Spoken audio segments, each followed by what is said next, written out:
Hi everyone, Donna here with Bookkeeping Made Simple, and today I want to talk a bit about leading remote teams, how it can be done effectively and efficiently, and why it's a little bit different from the butts and seats method of employee management. So with that, I'm going to go ahead and make my usual announcement. If you enjoy these videos, please like, share, and subscribe. Oh, gosh, got my camera in the wrong place, so I look like I'm staring off into space.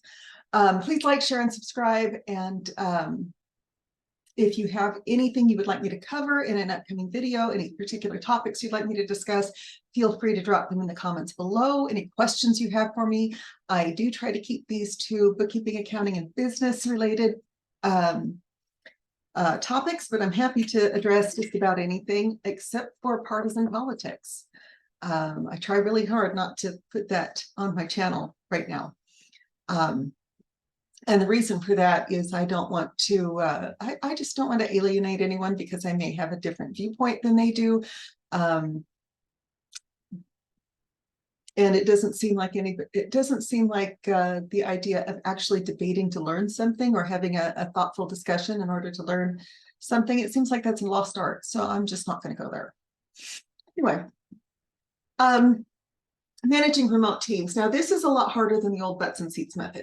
It used to be, if you watched the show Mad Men or anything set in the 60s, 70s, 80s, Working Girl, Mad Men, anything like that, everybody had to go to an office because that was where all the expensive equipment was.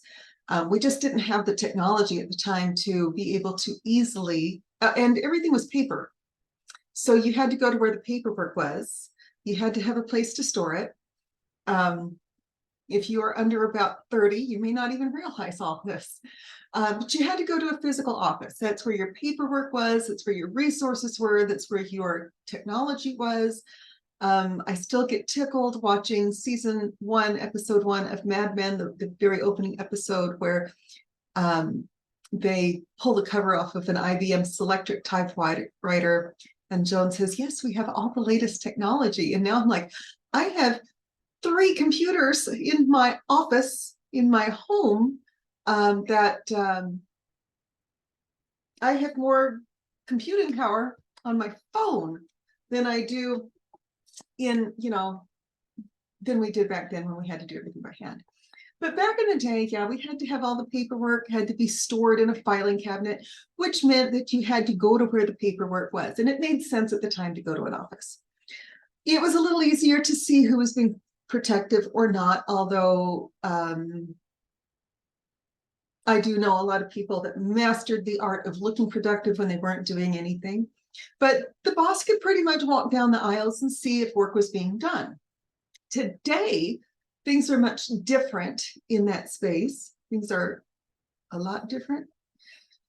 I just got back from Kentucky and it has been a very, very difficult week. So I apologize. We got in at 3 o'clock this morning and it is 10 o'clock my time as I'm making the video. Anyway, back then you could walk down the aisles in the bullpen at work and the boss could see who was working and who was distracted because the people who were working would be sitting at their typewriters typing. They would be, they couldn't play solitaire on the computer. That didn't even start until the late 90s.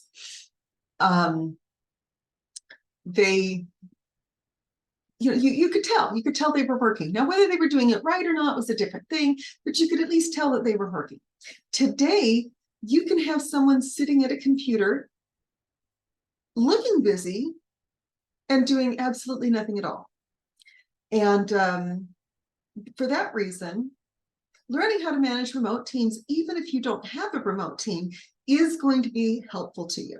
Now, what I do personally is I have a list of our clients, and I go through every 3 months, and I start just double checking them, and I really just continually review those. I start with the clients I've had the longest first, and just start going right down the line of, from the, I hate to say oldest client, the longest term client, and I just work all the way down and try to get every client every quarter And this does a couple of things for me. Number one, I still have a small enough team that I can do this as the business owner. So it does allow me to refamiliarize myself with all of the questions that the client had. It allows me to double check and make sure that the books are being done in a way that I approve of. And it allows me, it gives me an opportunity to see if all the work is being done in the time that I have allotted for the work to be done. Okay, so I kind of a time limit that I unofficially tell my staff that, yeah, I want you to have this done in X number of minutes per week. Sometimes it's longer. Sometimes, you know, if my employee comes to me and says, Donna, it's going to take a lot longer than we thought, then I'll roll with it. But I do, you know, I expect that the ongoing bookkeeping work isn't going to take terribly long. And I communicate with my staff about how long I expect that to be. That's one of our metrics. That also gives me a chance to, again, review the books, make sure they're being done in a way that I would approve of, and to possibly even retrain my staff or have additional training with my staff as, you know, as maybe I see things that have come up that maybe they didn't know that they needed to change. The girls that work for me right now don't have accounting degrees, but they've worked in the field for a while. And so they know what they're doing, but sometimes they need a little bit more guidance. They're not CPAs. They don't have degrees in accounting, but they've worked in the field for a long time for multiple companies. So I have no problems with their work. I just have to be proactive. And that is really what comes down to the difference in working with remote teams, managing remote teams. As a manager of people, I have to be proactive about how I do it. And that is what the quarterly review is for. It's not just for the client, although I do use it as a selling point. It is for my staff so that I can go through and say, okay, this thing that is something that I see in the books that needs to be corrected, and this is how you correct it. And that way, one, they have the information for the next time that question comes up. And two, I and the client also know that there's another set of eyes on the books, double checking, triple checking, making sure everything's okay.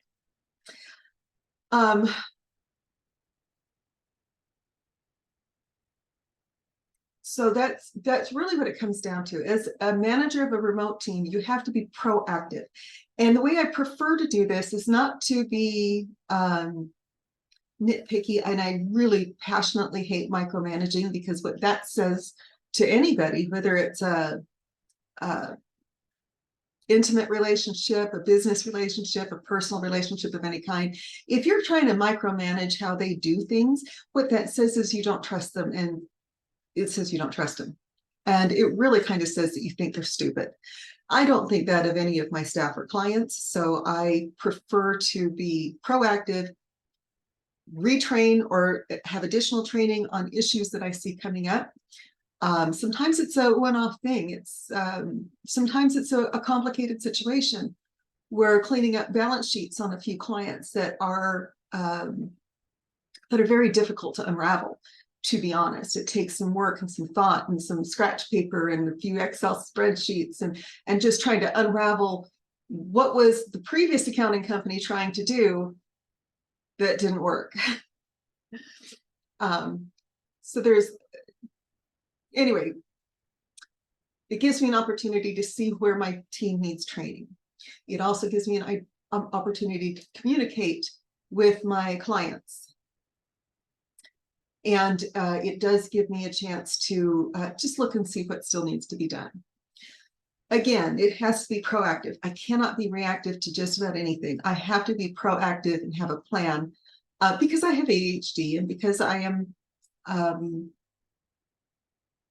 of busy, sometimes busy with things I maybe shouldn't be busy with, but I have a lot on my plate. And if I plan ahead that I need to go through these clients, then I can manage my own time more efficiently. So a lot of people mistake activity with productivity. I do not. I am also very, very, very relaxed about my concern during core business hours from 9 a.m. to 5 p.m.